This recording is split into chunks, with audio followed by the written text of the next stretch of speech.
ಈಗ ತಾನೇ ನಮ್ಮನ್ನೆಲ್ಲ ಪಾರ್ಟಿಗೆ ಸ್ವಾಗತವನ್ನು ಮಾಡಿ ನಮ್ಮನ್ನು ಬರಮಾಡಿಕೆ ಮಾಡಿಕೊಂಡಿದ್ದಕ್ಕೆ ನಾನು ಅಧ್ಯಕ್ಷರಿಗೂ ಮತ್ತು ಮುಖ್ಯಮಂತ್ರಿಗೂ ಮತ್ತು ಪ್ರಿಯಾಂಕ್ ಖರ್ಗೆ ಅವರಿಗೂ ಮತ್ತು ಸಚಿವ ಹೃದಯಪೂರ್ವಕ ಧನ್ಯವಾದ ಸಲ್ಲಿಸ್ತಾ ಇದ್ದೀನಿ. ಈ ಮೊದಲು ನಾವೆಲ್ಲ ಈ ಪಾರ್ಟಿಯಲ್ಲಿ ಇದ್ದವರೇ ಕಾರಣಾಂತರದಿಂದ ಹೋಗಿದ್ದೆ. ನಮ್ಮ ನಾಯಕರಾದಂಥ ಡಿ ಕೆ ಶಿವಕುಮಾರ್ ಸಿದ್ದರಾಮಯ್ಯ ಹೇಳಿದಾಗೆ ಸಾಮಾಜಿಕ ನ್ಯಾಯ ಸರ್ವರಿಗೂ ಸಮಾನವಂತ ಹಕ್ಕು ಸಿಗ್ತಕ್ಕಂಥ ಒಂದು ವಿಚಾರಗಳು ಕಾಂಗ್ರೆಸ್ ಪಕ್ಷದಲ್ಲೇ ಇದೆ. ಅಲ್ಲಿ ಹೋಗಿ ನಾನು ಅನುಭವಿಸಿದ್ದೇನೆ. ಹಿಂದುಳಿದ ಜನಾಂಗಕ್ಕೆ ಯಾವ ರೀತಿ ನಡ್ಕೊಂಡಿದ್ದಾರೆ, ಯಾವ ರೀತಿ ನನ್ನನ್ನೇ ಅವರು ಉಪಯೋಗಿಸ್ಕೊಂಡಿದ್ದಾರೆ ಅನ್ನೋದು ಭಾಳಷ್ಟು ನೋವಿದೆ. ಹಿಂದೆ ನಮ್ಮ ಮುಖ್ಯಮಂತ್ರಿಯವರು ಉಪಮುಖ್ಯಮಂತ್ರಿಗಳು ಈ ಪಕ್ಷಕ್ಕೆ ಬರಬೇಕು ಅನ್ನೋಂಥ ಆಹ್ವಾನ ಕೊಟ್ಟರು ಕೂಡ ಕಾರ್ಯಕರ್ತರನ್ನು ಕೇಳದೆ ಏನು ಮಾಡಲಿಕ್ಕಾಗೋದಿಲ್ಲ ಅಂತ ತಿಳ್ಕೊಂಡು ನಾನು ಕಾರ್ಯಕರ್ತರು ಕೇಳಿದೆ.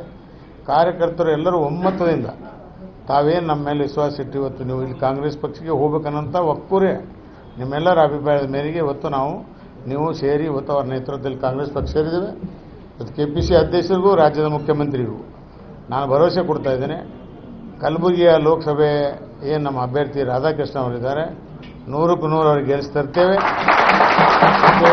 ಶ್ರೀಮಾನ್ ಮಲ್ಲಿಕಾರ್ಜುನ್ ಖರ್ಗೆ ಅವರ ಜೊತೆಗೆ ನಾವೇನು ಒಂದು ಆಶ್ವಾಸನೆ ಕೊಟ್ಟಿದ್ದೇವೆ ನಿನ್ನೆ ಮಾತನಾಡಿದ AIC ಅಧ್ಯಕ್ಷರಿಗೆ. ಯಾವ ರೀತಿ ನಾವು ಹಿಂದೆ ನಮ್ಮ ಅವರ ಸಂಬಂಧಗಳಿದ್ದು ಅದೇ ರೀತಿ ನಾವೆಲ್ಲ ನಿಮ್ಮ ಜೊತೆಗೆ ಅದೇ ವಿಶ್ವಾಸದಿಂದ ಹೋಗ್ತೇವೆ. ಪ್ರತಿಯೊಂದು ನಿಮ್ಮ ಮಾರ್ಗದರ್ಶನದಲ್ಲಿ ನಾವು ಕಾಂಗ್ರೆಸ್ ಪಕ್ಷವನ್ನು ಬಲಿಷ್ಠ ಮಾಡ್ತೇವೆ. ಸಿದ್ದರಾಮಯ್ಯನವರ ನೇತೃತ್ವ, ಡಿ ಕೆ ಶಿವಕುಮಾರ್ ನೇತೃತ್ವ ಮತ್ತು ನಿಮ್ಮ AIC ಅಧ್ಯಕ್ಷತೆಯಲ್ಲಿ ಕಾಂಗ್ರೆಸ್ ಪಕ್ಷವನ್ನು ಬಹಳ ಬಲಿಷ್ಠವಾಗಿ ನಮ್ಮ ಕಲ್ಯಾಣ ಕರ್ನಾಟಕದಲ್ಲಿ ನಾವು ಪ್ರಿಯಾಂಕ್ ಖರ್ಗೆ ಅವರು ಒಟ್ಟಿಗೆ ಸೇರಿ ಒಂದು ಕುಟುಂಬದ ಸದಸ್ಯರು ಅನ್ನೋ ರೀತಿಯಿಂದ ಸೇರಿ ನಾವು ಈ ಒಂದು ಜಯ ಕೊಡಿಸ್ತೇವೆ ಅನ್ನೋಂಥ ಮಾತನ್ನು ಕೂಡ ಸಂದರ್ಭದಲ್ಲಿ ಹೇಳಿ 20ನೇ ತಾರೀಕು ನಮ್ಮ ತಾಲೂಕಿಗೆ ಅಫಜಲ್ಪುರಕ್ಕೆ ಸನ್ಮಾನ್ಯ ಮುಖ್ಯಮಂತ್ರಿ ಉಪಮುಖ್ಯಮಂತ್ರಿಗಳು 24ಕ್ಕೆ ಬರ್ತಾ ಇದ್ದಾರೆ. 24 ಆ ದಿವಸ ನಾವು ಅಲ್ಲಿ ಎಲ್ಲ ಕಾರ್ಯಕರ್ತರು ಅವ್ರಿಗೆ ನಮ್ಮ ಎಂ ಪಾಟೀಲ್ ಕೂಡ ಇದಕ್ಕೆ ಒಪ್ಪಿಗೆ ಕೊಟ್ಟಿದ್ದಾರೆ. ಒಬ್ಬ ಶಾಸಕರಿದ್ದಾಗ ನಾವು ಹೋಗಬೇಕಾದ್ರೆ ಅವ್ರದ್ದು ಅನುಮತಿ ಭಾಳ ಮುಖ್ಯ. ಅವರಿಗೆ ಮನಸ್ಸಿಗೆ ನೋವು ಆಗಬಾರ್ದು. ಅವ್ರ ಜೊತೆಗೆ ಸಮಾಲೋಚನೆ ಮಾಡಿದಾಗ ಅವರು ಕೂಡ ಹೃದಯಪೂರ್ವಕವಾಗಿ ನಮ್ಮನ್ನು ಒಪ್ಪಿದ್ರಿಂದ ನಾವು ಈ ಒಂದು ಪಕ್ಷವನ್ನು ಸೇರ್ತಾ ಇದ್ದೀವಿ. ಯಾರಿಗಾದರೂ ನಾವು ದ್ರೋಹ ಮಾಡಿ ಹೋಗ್ತಕ್ಕಂಥ ಜಾಯಮಾನ ನಮ್ಮದಲ್ಲ. ಒಂದು ಶಿಸ್ತಿನ ಮೇಲೆ ನಾವು ಬಂದಿದ್ದೇವೆ.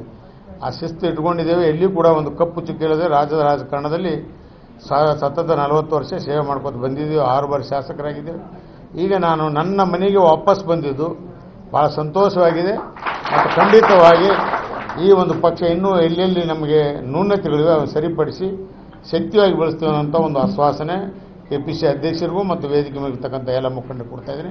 ಎಲ್ಲರಿಗೂ ನಮಸ್ಕಾರ. ಕನ್ನಡಿಗರ ಮೆಚ್ಚಿನ ನಿಮ್ಮ ನ್ಯೂಸ್ 18 ಕನ್ನಡ ಈಗ ವಾಟ್ಸ್ಆಪ್ನಲ್ಲಿಯೂ ಲಭ್ಯ.